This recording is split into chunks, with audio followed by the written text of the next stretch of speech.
All of them are linked to Lerato changing beneficiaries. Women, you are either really unfortunate to somehow conveniently be the only call center agent, the only policy administrator in our team to get these cases. You could be innocent, but understand, we're launching an investigation. It is true. It's possible that this is just fortuitous. It's happenstance that 7 widows actually didn't get paid their policy monies after you changed the beneficiary months back before their husbands died. It's possible that you're completely innocent, but we're just gonna look into it, okay? Just a small little investigation. Stuff like that is what gets people called out. This is the kind of thing that internal auditors pick up. They have jobs. They are highly trained to essentially pick up anomalies or trends that are, what is the word that I am looking for?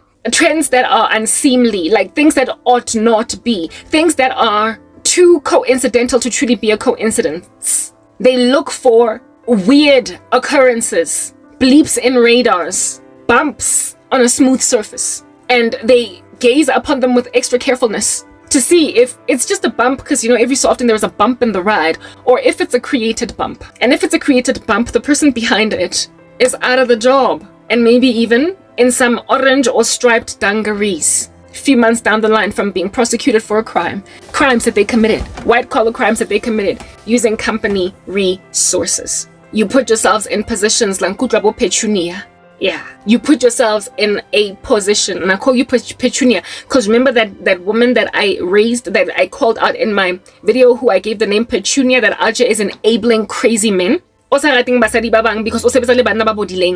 her the name Petunia. So y'all who are like Petu, internal auditors are going to be all up in your grill. Do you understand? Anomalies that are going to be picked up by your bosses are going to be investigated by internal affairs or picked up by internal auditors. And upon further investigation, the coincidence of you being linked to certain anomalies is going to turn out not to be such a coincidence anymore. You are greedy winners know when to stop. If you had just taken 1 or 2 or 3 bribes in the beginning and then stopped, they might not have been able to successfully pin it on you or even see it as an anomaly. But granted that it happened so very many times, you are greedy like gamblers. You are always just looking for the next fix. You kept on given the bribes of 4,000, 5,000, 10,000, 7,000, and it supplemented your salary so much that literally it became like your cost to company now. No longer now is whatever it is that you earn as your what you call basic salary enough. These people are like ones who give you commission over and above your basic salary. And now you have literally given yourselves a lifestyle based on commission. You've given yourself an extra juicy lifestyle based on this extra money. These extra earnings that you are making from sabotaging people's lives are the reason why your apartment is not a 1-bed but a 2-bed. They're the reason why your daughter goes to this particular school as opposed to a government school. They're the reason why you have got this kind of car and you're paying this much on that installment as opposed to that other kind of car and a smaller installment therefore. Essentially, your cost of living is higher than what your 9-to-5 job can afford you on its own without being supplemented by crime. And so that's the reason why you can't say to Tamba, John, and Lucas, when they come and they knock on your door to give you yet another bribe to do yet another strange thing, that's why you can't say, I want to stop this thing, I might just lose my whole career because of it. After all, if you stop this thing, you're going to struggle to pay your bond. If you stop this thing, you're going to struggle to pay your car. If you stop this thing, you're going to have to take your kid out of private school and move her to a government school. And so for those reasons, you maintain these bribes, you keep taking these monies, and you are the one behind whom there is an electronic signature. You are the one behind whom there is an electronic signature. And so therefore, when your electronic signature is linked to anomalous activity happening across, and in this instance, we are speaking, of course, about social media platforms. How weirdly it is that it just so happens to be you that are over-moderating a YouTube channel. It just so happens to be you that are over-moderating a TikTok account. It just so happens to be you that are over-moderating an Instagram account. You are doing things to accounts that have not had this kind of moderation coming to them. They have not disobeyed or dismembered community guidelines across all of these platforms, and yet this heavily shadow banned content creator has been this terribly shadow banned by you. And it's not just her. right? Because like I said, winners know when to stop. If you did this just to Karabo, it might look like a coinky dinky, incy wincy, teeny weeny little yellow polka dot bikini that you wore for the first time today. It might just look like a coinky dinky, right? But you have done it literally across 20 people, 40 people, 50 people over the past 2, 3, 4 years that you've been working in that same job. You have also kept that same job without getting a promotion, without moving left and right, because it is lucrative for you, which is also another thing that is weird. Like when people don't change jobs when they ought to. Like I know of a case of a dude that stayed in the mail room of a company for 20 years, a woman that stayed in the mail room of a company. It was a story yako Nedbank. Nedbank used to share these stories of people that got fired before to disincentivize us from being dishonest on the job. And apparently there was a woman who worked in the mail room for 20 years. And albeit being offered promotion upon promotion. Mavis, there's an opening in this department. They really like you. They really like you. They really like you. Mavis was like, no, I'm happy here. I'm happy here. I'm happy here. I'm happy here. I'm happy here. For 20 years, Mavis worked in the mail room and passed up all opportunities to earn more money and do better things. Until one day, an investigation picked up an account with so much money in it, and yet that was not linked to any individual client. It was just literally in the cloud of Nedbank. And upon careful investigation of this account, they came to learn that Mavis had been embezzling funds from customers, from Nedbank clients. Small amounts of money that customers would never ever notice. Like 1 rand, 2 rand in like a millionaire's account that they're not going to pick up as missing from their bank account. Yeah. And she had been doing this over 20 years until she amassed for herself, as at that date, it was 2 million rands. She had amassed for herself 2 million rands in this cloud account. And she was planning on basically cashing it at retirement. She was not far from retirement. She was maybe like 5 or 7 years away from retirement. And she was planning on ultimately, draining this money at retirement. But she never got to retirement. She got to prison. Mavis was found wanting. They found her electronic signature linked to these small little incremental amounts that are going into this cloud account that is not linked to a client, a customer. And I think it was auditing that found this weird floating account. They found this weird floating account that belonged to no one, and it was too big an amount of money to be ignored. You see, in the beginning years, 10,000 rands could be ignored when it's just busy floating around, because it's just a small number. But once monies start to enter into millions and stuff, the bank gets curious. They wonder, what kind of a customer is this?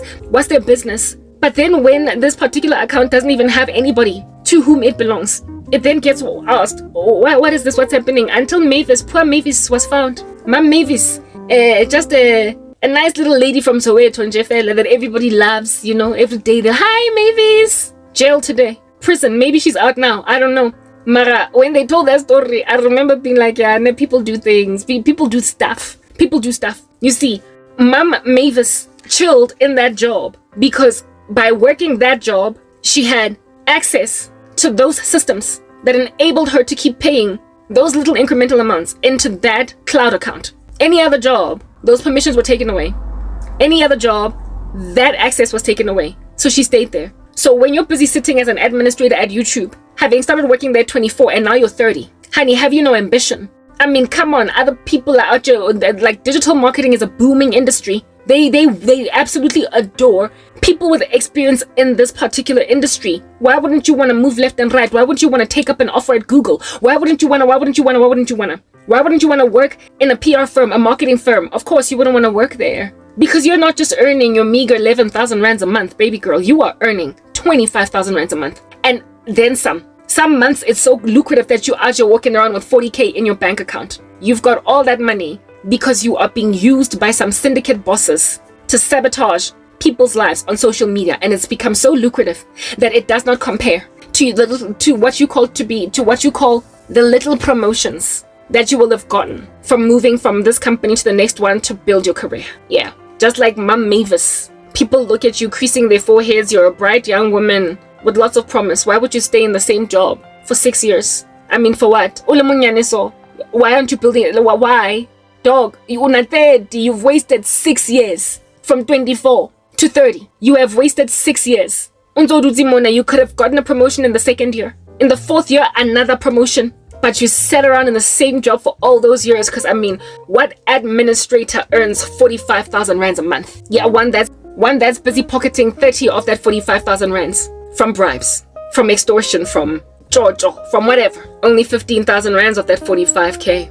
Yeah, is my salary. The rest, the rest comes from Putmatlis on the left and on the right. Abo Putmatlis. It's too lucrative for me to leave. So Mavis, first and foremost, you gamble because you keep on taking bribes. When there's no when to stop, you don't know when to stop. And secondly, you get busted because you chill in the same job for much too long. You're too young. You started out really ambitious, and nobody understands why you are content with a stupid job. And thirdly, for the stupid job that you have, your lifestyle is strangely lucrative. It's strangely opulent. For the job you have a strangely beautiful car.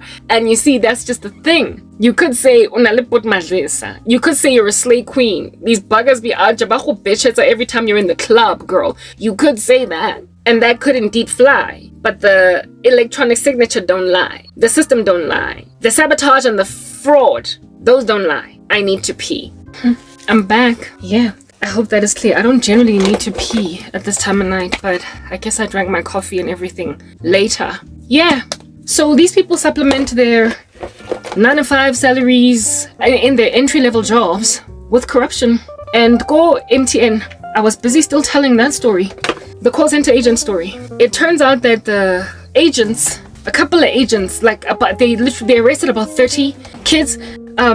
The call center agent was manned with hundreds of agents. I think there could have been maybe like 400 to 500 of them. In phase 2, it was huge. The call center, Yako MTN, was big. So 30 was not like the majority of them. It wasn't a very big number. Call centers tend to be very big anyway, especially for big companies like MTN, and they operate, depending on the service that is being offered, 24 hours a day.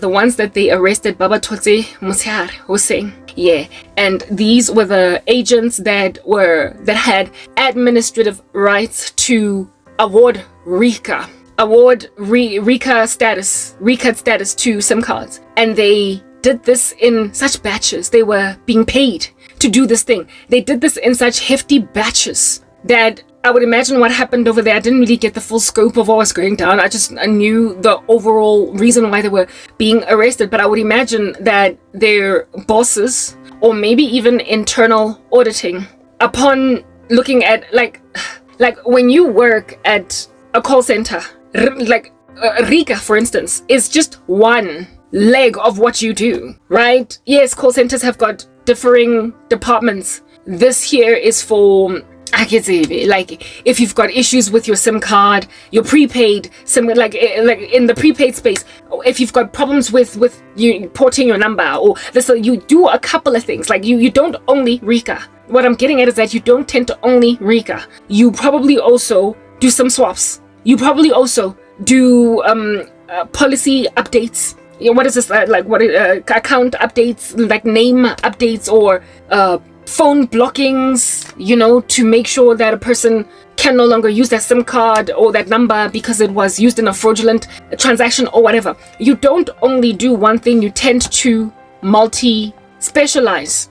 Yeah, type establishment thing. Like, for instance, when I was working at Teleshow, for instance, as a claims consultant, we used to receive calls for claims, right? And what we needed to do was basically populate the screen for what it is that a client wants. So we would do claims, but at the end of the claim, we also used to do policy updates to basically take back the client's no claims bonus back to 0, or to switch up the policy, right? We also used to recommend we used to recommend or advise customers to not claim based on looking at their policies, how close they are to receiving their bucks back bonus or whatever. And so we would have to give advice. So we did policy updates, we did claims, we also did transfers over to loss adjusting. That's pretty much what we did in claims. We did not only focus on either paying claims or or capturing claims. We had like a whole beginning to end thing that we did. We also used to speak a lot with the towing companies with vehicles, like to ascertain that the people did highlight that, you know, like what do you call this? Like a lot of car towing companies that would take the cars that were in accidents, the customer would out here be like, I used first road towing or whatever, right? And we then would have to call that towing company to verify that they used that towing company. Or if they used a towing company that was not approved by the company, we would have to basically let the towing company know that we're not going to be paying this claim. You're going to have to claim directly from the client, what a fish place, etc. We did a couple of things, not just claims. Also vehicle inspection. We also used to book cars into that, blah, blah, blah, etc. It was multi-pronged, okay? So you don't just do RICA if you work in a RICA call center. Chances are you do a whole slew of things. So if for all the day when you're sitting or desking, you are literally doing nothing but affirming or confirming or clicking or checking or taking, RICA status on like 50 accounts. And even then, you are covering a good, in a week or a month in your stats, 200 more RICA numbers are RICA'd by you than the regular agent on the street. You basically look like you're walking on water. You look like you're walking on water. You're basically covering a lot more ground than other of your fellow agents. Precisely because you're not going through the admin. Precisely because you're not receiving the fax, the email. You're not receiving the proof of residence. You are not filing stuff in SharePoint or wherever where you need to file it, record keeping and whatnot. You are just clicking yes. All you're doing is just clicking yes. So you've got a lot more stats on your side in terms of how many numbers you RICA per month. And on top of that, there's like, what should I call this? There's barely any paper trail behind you. So chances are what happened there was that bosses noticed that certain agents have got just volumes, like big numbers of RICA'd clients every month in comparison to the regular agent on the street. Either they are walking on water and are like this, the Flash, they get through a lot more in a day because they are on the ball like that, or there's something weird. So they probably went into the accounts of, or the what do you call this, the profiles of the call center agents that had these big numbers, and likely individually checked, like, okay, you RICA'd this number, these like 50 numbers on this one particular fateful Thursday. Let me go into SharePoint to see if the requisite documents are there. Who requested the RICA? Was it a vendor who received all the documents and so you did a batch update because they sent you a batch upload? They send you a batch update because in one day in that particular MTN store they did 50 numbers because 50 clients came to RICA in their store. Is this what's going on? Is this what's happening? Only to find no paper trail, only to find no ID numbers, no ID books, only to find like copies, only to find no proof of residence, only to find nothing. Just about this thing is RICA'd. And it was like one after the other, after the other, after the other. And it was this agent. And after finding this agent, the one agent, after they discovered the one agent, they then started to investigate likely what happened. I'm speculating at this point. I can't tell you exactly what happened, but that's probably how they got busted, right? Once they saw that, okay, one agent, definitely there's something awry. Instead of calling them to book, they had to confirm what maybe they had to, like, they worked with the police so clandestinely that these kids had no clue that they were on the way out, that they were about to get arrested, that their lives were basically over. It's like they probably were being investigated while still coming to work and going home and everything, thinking that everything is good. So once the one was found, chances are the boss ladies and the boss guys were like, okay, well, there are 29 others that have got this trend. They've been doing strangely well, and in particular on RICA in particular. So let's check them out too. And then they found the same issue amidst them all. And not only did they find this, again, I'm speculating, right, that this is probably how this happened, okay? Because they eventually got like found wanting, right? Marching orders sent out of the organization. I'm sorry.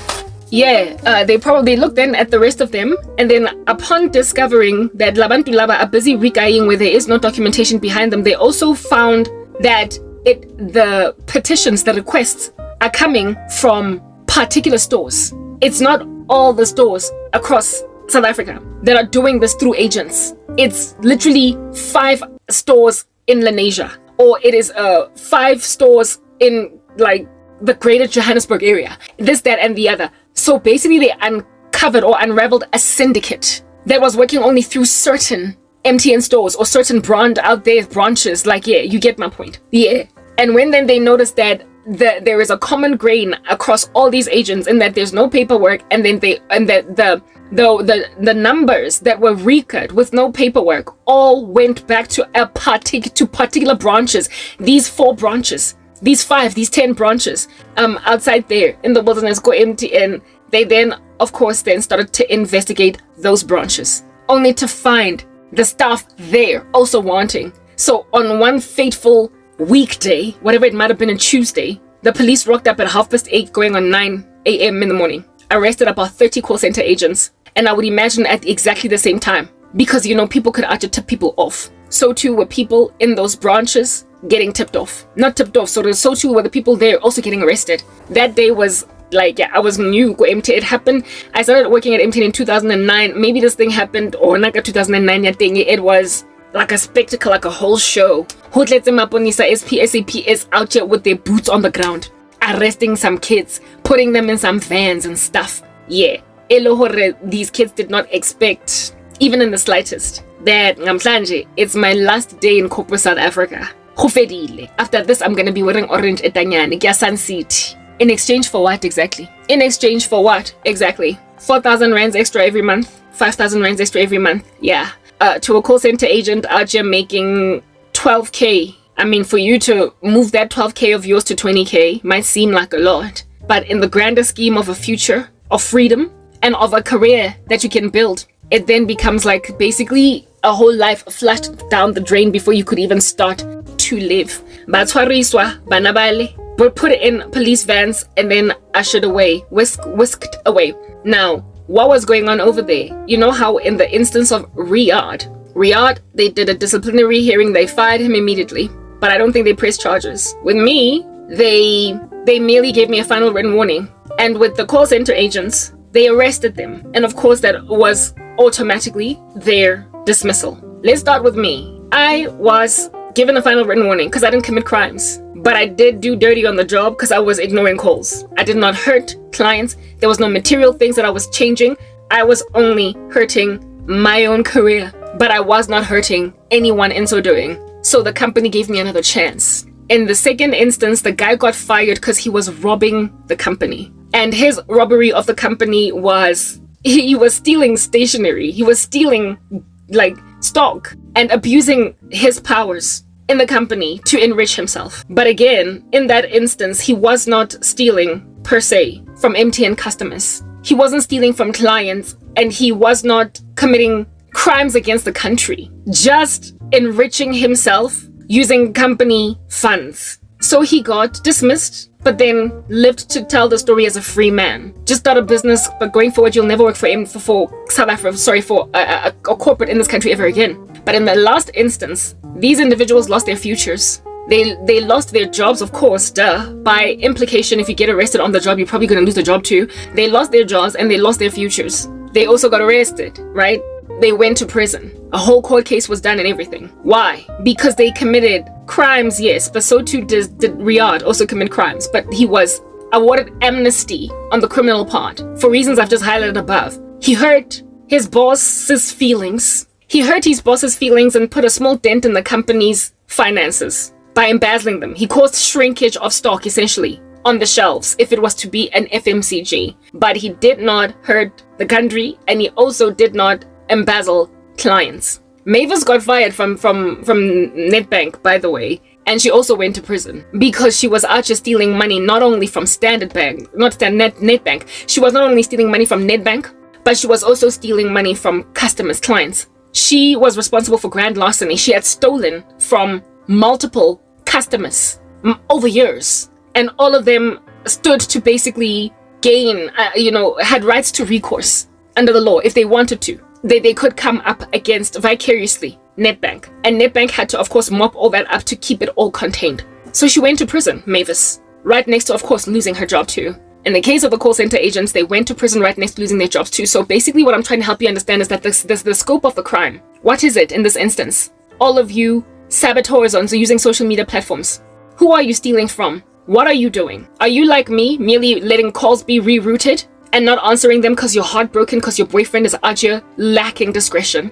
In which case, then I guess we can forgive you with the final written warning. But that's not what you're doing, are you? You are also not quite like Riyadh, who, to start your own little business, you out here pushing yourself along in the YouTube algorithm. Hey, let's talk, for instance, about YouTube. Let's use YouTube alone. Because right now I'm complaining about ByteDance, but YouTube is also another one. Let's say you are a YouTube employee and you are an administrator of accounts. You are a moderator. You're a moderator or whatever.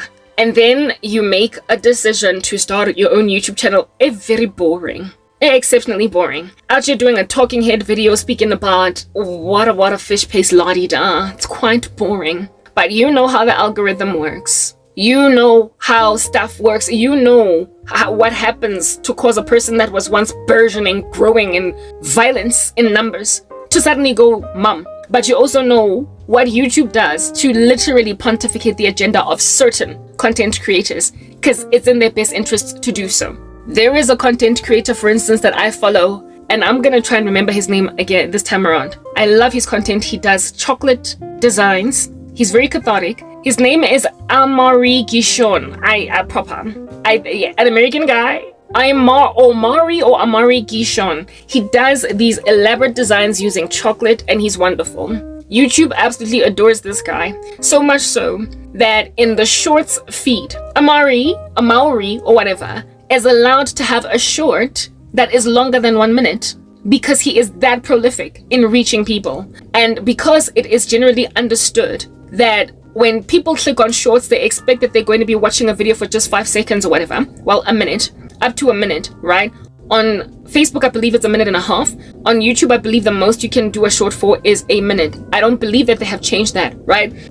Yeah, but because Amari is just so prolific, and also because the work that he does is so detailed, and it takes so long for him to basically get the final product out there, YouTube literally made concession for him to be in the shorts feed, right?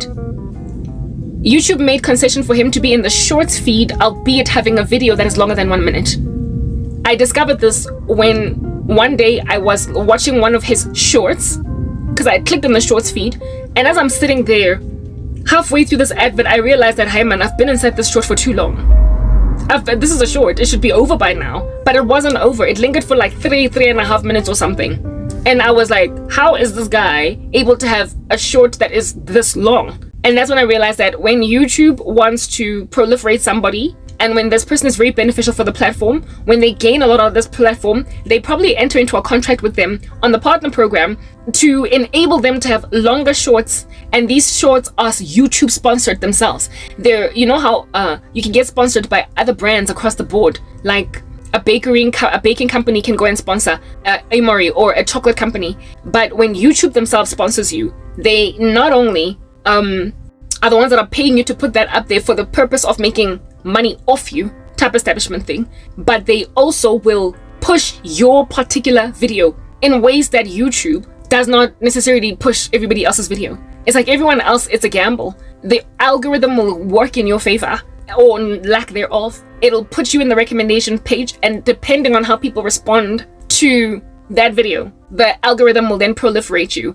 But when YouTube has chosen you very uniquely, just like Omari, when YouTube has chosen you very uniquely, just like Omari or whatever, they will give you extra favor over and above just the algorithm liking you very much. This guy is so prolific on YouTube, and they love him so much that he gets YouTube sponsored videos. And he also has shorts that are longer than 1 minute that you click on because people are drawn to shorts by mere virtue of them being short. And then you only find out once you're inside the short that, well, this is a little bit long. And then you find out that it's like 3 minutes long, but it's in the shorts feed. The regular man on the street, the regular woman on the street cannot get on the shorts feed when they have a short that is longer than 1 minute, unless YouTube agrees that you should be on the shorts feed, so your content will be proliferated. That is a favor that is awarded systematically by YouTube based on their decision to give you a crown on your head.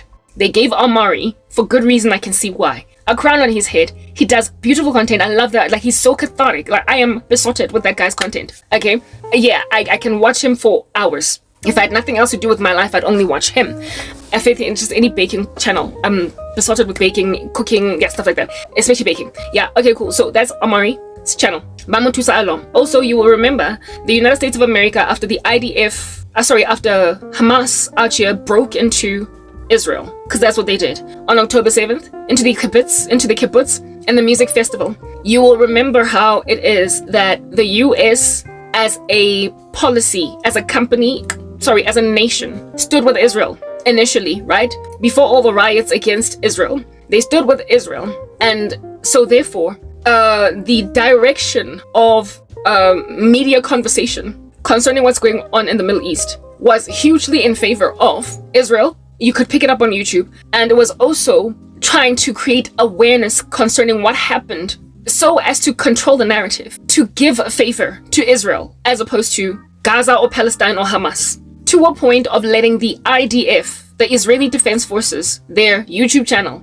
to post content on YouTube that under normal circumstances would never be posted on YouTube. Type of stuff that you would find on Telegram. I frankly regretted watching that video because of how graphic it was. They showed the killings in the IDF channel on YouTube. They showed the killings of Israeli people without too much censorship on that video. The only thing that perhaps you had to click on and agree to watch was just like that initial message in the beginning that says that this is graphic content. Are you sure you want to watch it? And then you click yes. But because it's YouTube, you like Twitter, for instance, or X. It's just ridiculous. Like there was a time when I was doing fitness.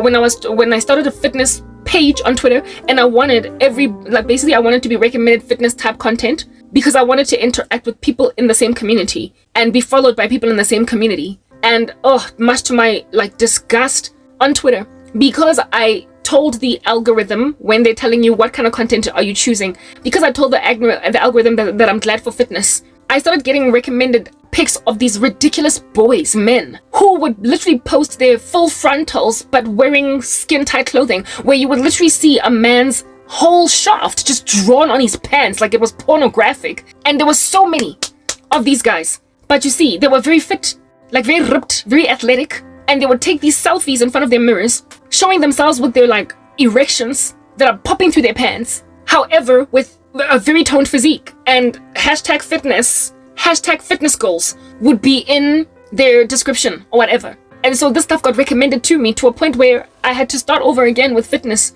to deliberately try and sift out certain kinds of content because I was just so offended by what I saw on Twitter. So on that day, I came to learn the hard way that Twitter is not too heavy when it comes to censoring porn. Apparently even Rihanna, is it? Did a full frontal on Twitter, and it was allowed to just go. And some other pornography lady did a full frontal on Twitter, and it was just left there until people complained, and then she lamented that, but it's my freedom of expression or whatever. But I was like, why not go on a XXX site and have people watch you there? Why must you come to a platform like Twitter, which is very newsy, to do this thing? So I came to find out that Twitter does not censor pornography. They don't censor full frontals. They don't. There were also Kim Kardashian apparently did a full frontal on, I believe, Instagram, Madonna, and these platforms just let that slide and go. That's not something, however, that you can ever find on YouTube, right? They would never allow for a full front, and they would never a full frontal. They would never allow a woman's boobs to be all up in everybody's grill with the areola and everything sticking out. So for those reasons, you can trust when you trudge on YouTube that you're not going to click on something that's going to be give you a spaz. You are largely going to be protected because they don't allow certain imagery on YouTube, certain graphic content. They're not going to let it happen, which is why many people, if they want to post killings of people like the death of Yahya Sinwar and the graphic detail of it, could only be found on Twitter, because Twitter is tactless that way. You can see a whole bunch of stuff on Twitter, but also Telegram, which is why I don't have a Telegram account. That's why I don't want to go on Telegram, because it's too graphic. And I don't want to see more than what is absolutely necessary. I'm very sensitive. It's why I didn't even do medicine. Okay, cool beans and bananas. Yeah. But in the instance that YouTube is trying to proliferate somebody or something, sometimes they allow extreme graphic content to be placed on their platform for the purpose of controlling the narrative. And after the October 7 killings, the massacre that happened in Israel, they allowed the IDF, the Israeli Defense Forces, and them only, however, to post on their YouTube channel some of that massacre. And the killings, oh guys, it was just graphic, it was horrific. Like, still to this day when I think about it, I shudder. Like, I wish I hadn't watched it. It was so bereaving to watch that thing. And I was shocked that it was on YouTube, but I understood why YouTube put it there, because they wanted to create understanding. Because already, as soon as Hamas went into the kibbutz, as soon as that whole October 7 massacre happened, there were already voices across the world saying, including that of Anthony Guterres, that even though they went in, but I mean, these people have been suffocating occupation for years, what a fish paste. It was generally understood that people would come and say Israel had it coming, so they wanted to control the narrative, that is America, that is the US, that is, wanted to control the narrative to basically say Israel has a right to defend herself, and on top of that, you don't get to just kill people like this, like it's wrong, when they're just sitting on one grand Saturday and then just massacre their babies, put them in ovens and kill them. Basically the media had to be, YouTube decided, and I believe it came as a result of the American government's decision as a social media strategy, decided to basically push the massacre in people's faces so as to create disgust in them about what happened on October 7 at hi, my battery just died on me because I was busy charging it using the computer charger by mistake. Anyway, it's cool. I still have work. I didn't lose any work. Yeah, but basically what I was saying, I really hope that my battery continues to charge, because I can't just sit around waiting for it to get to 4% and then 5% and whatnot. I'm just gonna keep talking, hoping that the battery's gonna just keep charging. Anyway, whatever. Yeah, no, the IDF, because the US was trying to proliferate the agenda in the beginning anyway, we all know how things went very awry later on. The narrative that was created, it just warped, it morphed, it became something ugly, very beastly later on. But in the beginning, they really did want to push the never mind innocence of Israel, but the importance of their right to defend themselves, whatever their strategy might be. So they allowed certain content to be put on their platform that under normal circumstances they don't allow to be put on their platform. Yeah. So in taking into consideration the Amari Kishon Chocolate Man content, YouTube sponsored content situation, and also what happened with the IDF, we know that every so often social media platforms decide to essentially bumper boost or bumper profit, bumper enable a content creator above everybody else. They choose them. They're like a special one. They elevate them, like Mustafa elevating Simba the Lion when he's been born on a mountaintop on some, this is the new boy, he's been born now type thing. They choose certain content creators for their purposes, whatever it is that they're trying to do over here, and they sponsor them, they proliferate them, and they push their agenda. It is likely that a decision that is made by the executives, the management of YouTube, and then it is of course employed then by those who can employ it and who should employ it. Basically the tantamount of what would be the account managers of these YouTube channels, right? Much like what it is that would be an allocated banker for a person that does private banking.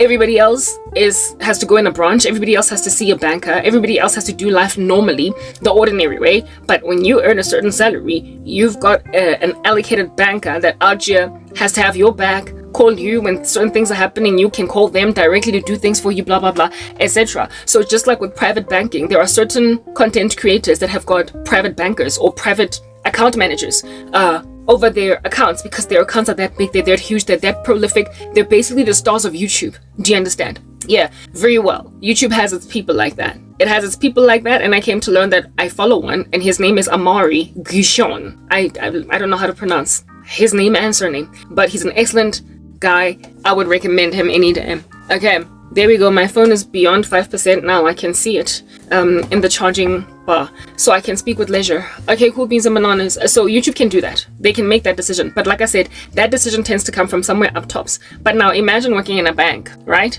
Imagine working as like a teller in a bank, and you've got access to certain systems as a teller in that bank. Or never mind even as a teller, but imagine working as a, what do you call this thing? As a banker.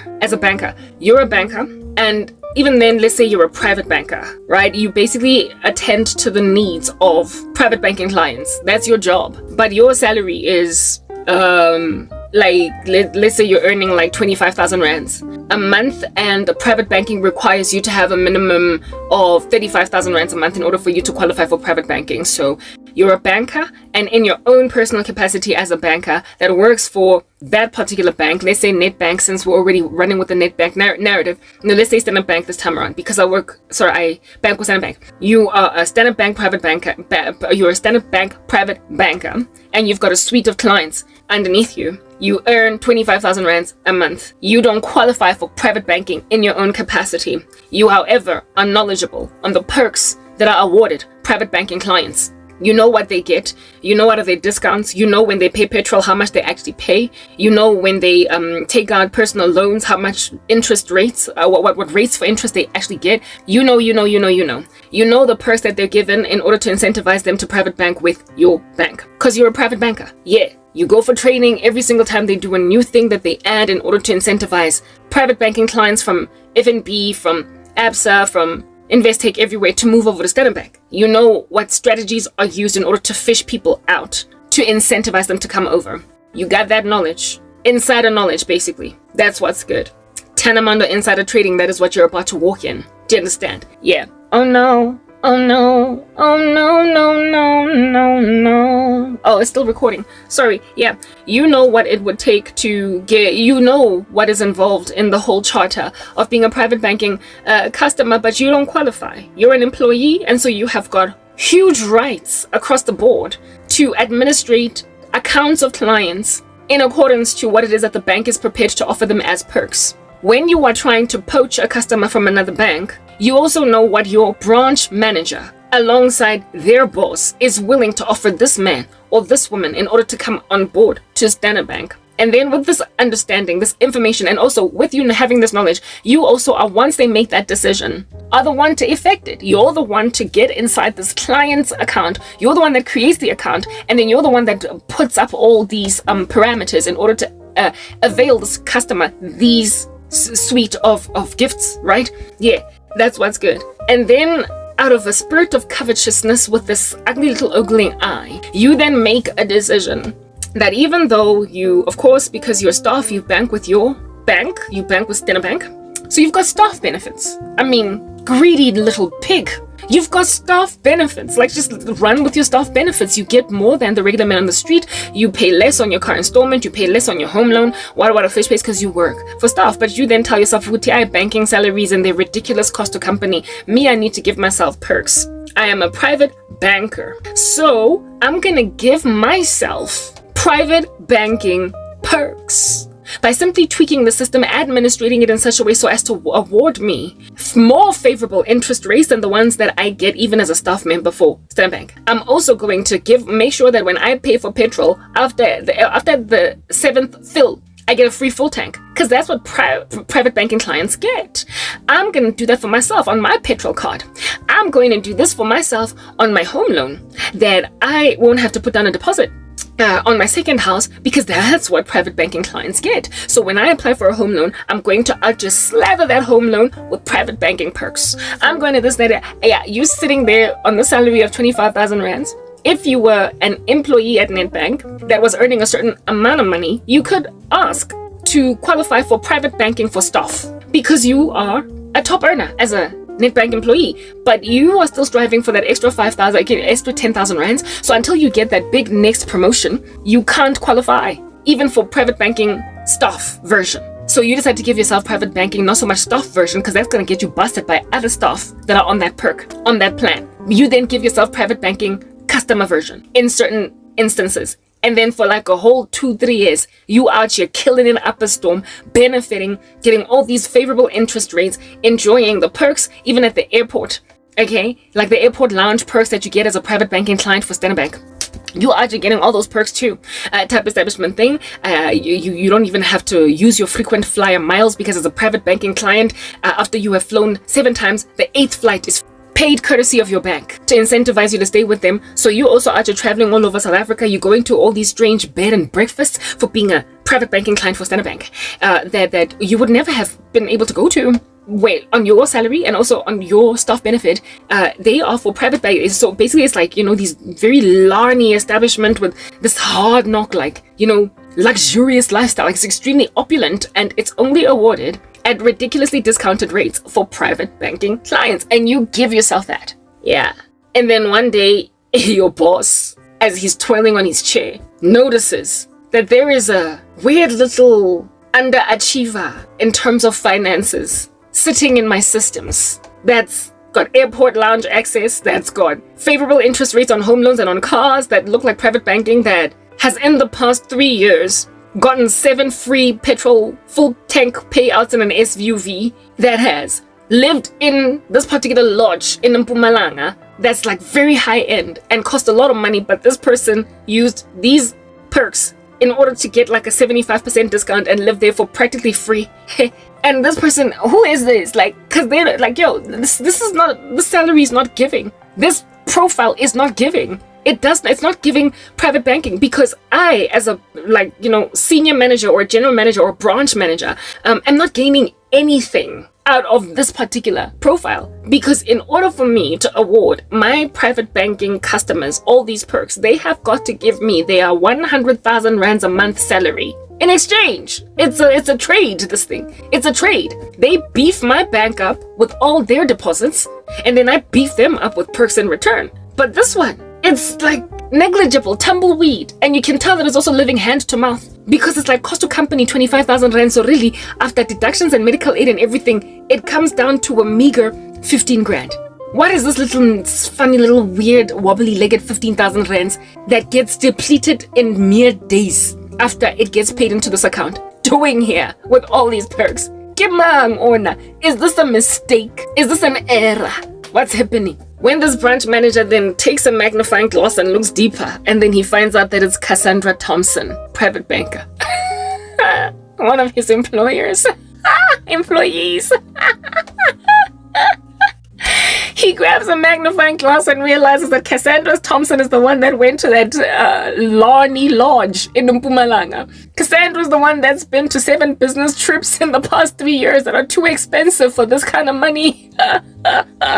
Cassandra's the one that has bought a big fat chunky Mercedes with ridiculous interest rates. Cassandra's the one. Cassandra gave herself private banking perks because she's a private banker. Cassandra didn't hurt any clients. She hurt the bank. She hurt her boss. She broke her boss's heart. She stole perks. She abused her authority. She abused her administrative rights as a private banker to enrich herself. She enriched herself by Mr. Fernandez and Mr. Thompson, not Cassandra's relative, but a different Thompson, and Mr. van der Westhuizen and Mr. Tobeka and Mr. Dlamini are unscathed by Cassandra's activity, all of the customers of which are in the portfolio of clients that Cassandra manages. She didn't steal anything from any of these men and women. Mrs. Van Niekerk is good. She's still okay. She's still a customer. She's still happy with the service she's receiving from Cassandra. Nothing of hers has been taken. It's not like she stole her tickets to go to the lodge. It's that she manufactured tickets from the system that are only to be printed for private banking clients, but she printed them for herself, but she didn't necessarily take Mrs. Van Niekerk's tickets. So she took herself to a concert for free. when some like international star came to perform in the country, she went there for free using private banking perks. Her boss at the desk can only on that day wag his head on this little miscreant, this little, like, what is the word that I'm looking for? Juvenile, this delinquent. The perks. She's busy stealing perks that belong to her clients, but that are only to be awarded her clients. What's gonna happen with Cassandra on that day? Thompson. Cassandra's gonna lose her job because she stole from the company. She lied. She abused her powers. She showed that she cannot be relied on. And yes, it is within the prerogative of the boss to call the cops on her, because frankly, she took stuff that doesn't belong to her. But if her boss is with amnesty, if he has compassion, he can say, get out of my office, don't ever come back again. You are barred from banks. You will never ever work for a bank ever again in your life. Just get out of it, like proper, take your stuff and go. Before I call security, just go. and choose not to press charges. He could press charges because at the end of the day, if you think about it, that lodge that was 75% discount, that would under normal circumstances go for 15,000 rands a night. That's basically several thousands that this woman stole from Nedbank. Because in order for a customer to be able to claim that perk of 75% off your stay in the lodge if you are a Standard Bank private banking client, in order to claim that perk, Standard Bank has to be the one to pay that 75%. They must subsidize it. It is the deal that they make with that lodge. Also, maybe Standard Bank perhaps pays 50% as opposed to the full 75%, because the lodge is willing to concede 75% so as to incentivize private banking clients of Standard Bank to go to that lodge. So the lodge does not, basically the only saving here is the 25% that the lodge agreed to, but the 50% that Nedbank must pay is essentially money that Cassandra stole from Nedbank. She stole from her company. She stole from her company. She also, to a certain extent, also stole from the lodge, but that can be something that we perhaps overlook, right? She stole from the lodge, she stole from the company, and she only paid 25%. The petrol that was paid for, the 7 fill-ups that were free after every couple of whatevers, yeah, all those full tanks were paid for free by her company. She stole cookies out of the cookie jar. They were paid for by Nedbank. Not Nedbank, but Standard Bank. They were paid for by Standard Bank. But Standard Bank can, concede, let it go. And just say you're barred from ever working from a bank again for the financial services industry again. You will never work for the financial services industry again. If anything, that's lenient. You will never work in corporate Africa ever again because you can no longer be trusted. But you certainly are barred altogether from the financial services industry because you are dishonest and you were out here administrating clients' policies and decided to give yourself client perks without being an actual client. And that's what's good. Yeah, so when Cassandra then gets fired, she can at least be grateful that, hi, at least I don't have a criminal record, even though I could have one. I can still go out there and try and see where else I can work, what else I can do. I'll probably have to take a pay cut, step back take a couple of steps back. My kids are going to be disgruntled. My husband is going to be disappointed. What a face with husband, of which Naya was also out here benefiting from the perks because they went to that lodge together. Yeah, that's what's good. So Cassandra could face prison time, but because of compassion from the boss, she doesn't. From her company, she doesn't, but she certainly gets immediately dismissed.